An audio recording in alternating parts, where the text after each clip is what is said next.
ಲೋಕಸಭೆ ಚುನಾವಣೆಯನ್ನ ದೃಷ್ಟಿಯಲ್ಲಿಟ್ಟುಕೊಂಡು ರಾಜ್ಯ ರೈತರಿಗೂ ಕೃಷಿ ಕೊಡುವ ಮುನ್ಸೂಚನೆ ನೀಡಿದ್ದಾರೆ ಸಿಎಂ ಯಡಿಯೂರಪ್ಪ. ಸಿಎಂ ಯಡಿಯೂರಪ್ಪ ಅವರ ಇಂದಿನ ಬಜೆಟ್ನಲ್ಲಿ ಏನೆಲ್ಲ ಕಮಾಲ್ ಇರಬಹುದು, ಈ ಕುರಿತು ಒಂದು ಮುನ್ನೋಟ.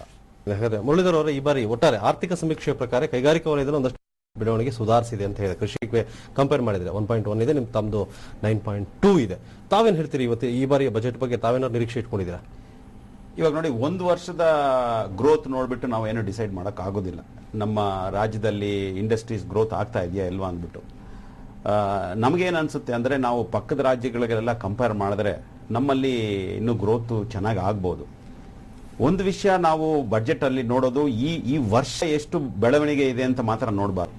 ನಮ್ಮ ರಾಜ್ಯದ ಬೆಳವಣಿಗೆ ನೋಡಿದ್ರೆ, GSDP ನೋಡಿದ್ರೆ ನಮ್ಮ ದೇಶದ GSDP ಗಿಂತ ಕಡಿಮೆ ಆಗ್ಬಿಟ್ಟಿದೆ ಈ ವರ್ಷ. ಆವರೇಜ್ ಹೋದ 4-5 ವರ್ಷ ನೋಡಿದ್ರೂ ಹಾಗೆ ಇದೆ. ನಾವು ಒಂದು 7-8 ವರ್ಷದ ಮುಂಚೆ ನಾವು ಟಾಪ್ 5-6 ಅಲ್ಲಿ ಇದ್ದೀವಿ.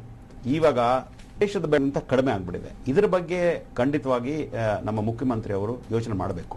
ನಾವು ಏನು ಹೇಳೋದಂದ್ರೆ, ಮುಖ್ಯಮಂತ್ರಿ ಅವರಿಗೆ ನಾನ್ ರೆವೆನ್ಯೂ ಇಶ್ಯೂಸ್ ಏನಿದೆಯೋ ಅದನ್ನ ಅವರು ಇಮ್ಮಿಡಿಯೇಟ್ ಆಗಿ ವಾರ್ ಫುಟಿಂಗ್ ಸಾಲ್ವ್ ಮಾಡಬೇಕು ಅಂತ. ಇದರಿಂದ ಸರ್ಕಾರಕ್ಕೆ ಏನು ರೆವೆನ್ಯೂ ಲಾಸ್ ಆಗೋದಿಲ್ಲ.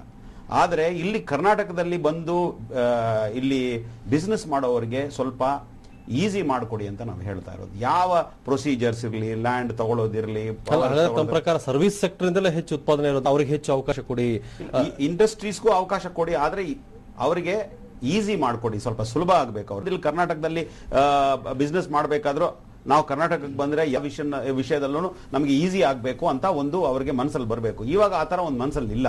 ಸೊ ಅದರ ಬಗ್ಗೆ ಖಂಡಿತವಾಗಿ ಮುಖ್ಯಮಂತ್ರಿ ಅವರು ಯೋಚನೆ ಮಾಡಬೇಕು. ನಾಳೆ ಬರ್ತಕ್ಕಂಥ ಅಪಾಯ ಏನಿದಾವೆ, ಆಹಾರದ ಅಭದ್ರತೆ ಶುರು ಆಗ್ತಾ ಇದೆ. ಇದನ್ನ ಭದ್ರಗೊಳಿಸ್ಲಿಕ್ಕೆ ಕೃಷಿಯನ್ನ ಭದ್ರಗೊಳಿಸಬೇಕಾಗಿದೆ, ರೈತನನ್ನ ಆರ್ಥಿಕವಾಗಿ ಸಬಲನ ಮಾಡಬೇಕಾಗಿದೆ. ಆ ದಿಕ್ಕಿನಲ್ಲಿ ರಾಜ್ಯ ರಾಷ್ಟ್ರಗಳು, ಆ ದಿಕ್ಕಿನಲ್ಲಿ ರಾಷ್ಟ್ರ ಕಟ್ಟತಕ್ಕಂಥವ್ರು ಕೃಷಿಯನ್ನ ಪ್ರಧಾನವಾಗಿ ಆದ್ಯತೆಯನ್ನ ಕೊಡಬೇಕು. ಈಗ ನಾವು ಕೃಷಿನ ಕಡೆಗಣಿಸಿದೀವಿ ನಮ್ಮ ರಾಜ್ಯ ಬಜೆಟ್ನಲ್ಲಿ ಅನ್ನೋದನ್ನ ನಾವು ಹಿಂದೆ ಏನಾಗಿದೆ ಅಂತ ನೋಡಿದ್ರೆ ಬಹುಶಃ ನಮ್ಗೆ ಸ್ವಲ್ಪ ಸ್ಪಷ್ಟವಾಗಿ ಚಿತ್ರ ಸಿಗುತ್ತೆ. ಈಗ ನಾವು ಕೃಷಿ ಬಗ್ಗೆ ನಾವು ಪ್ರತಿ ಬಜೆಟ್ನಲ್ಲೂ ಏನಪ್ಪ ಹೆಡ್ಡಿಂಗ್ ನೋಡ್ತೀವಿ ಅಂದ್ರೆ ಕೃಷಿ ಪ್ರಧಾನ ಬಜೆಟ್ ಅಂತ. ಇದು ನಿಜವೇ ಅನ್ನೋದನ್ನ ನೋಡಿ ನಾನೀಗ ಒಟ್ಟಿ ಮಾಡ್ಕೊಂಡು, ಈಗ 2000 ಎಷ್ಟು ನಾವು ಕೃಷಿಗೆ ಬಜೆಟ್ನಲ್ಲಿ ಕೊಡ್ತಾ ಇದ್ವು ಅಂತ. ಆವಾಗ ನಮ್ಮ ಕ್ಷೇತ್ರವಾರು ವೆಚ್ಚ, ಯೋಜನೆ, ಅಭಿವೃದ್ಧಿ ವೆಚ್ಚ ಒಟ್ಟು ಎಷ್ಟು ಖರ್ಚು ಸರ್ಕಾರದಿದೆಯೋ ಅದ್ರಲ್ಲಿ ಕೃಷಿ ಪಾಲು ಎಷ್ಟು ಅಂತಂದ್ರೆ, ಈ 2000 ಅದು 4.21% ಇತ್ತು. ಅದು ಕೃಷ್ಣ ಅವರು ಬಿಡುವಾಗ 2004 3% ಇಳಿದಿತ್ತು. ಅಂದ್ರೆ ಕೃಷಿಗೆ ಪ್ರಾಧಾನ್ಯ ಅನ್ನೋದು ಆಗಿತ್ತು ಅಂತ ನಾನು ಹೇಳಲಿಕ್ಕೆ ಇಷ್ಟಪಡ್ತೀನಿ.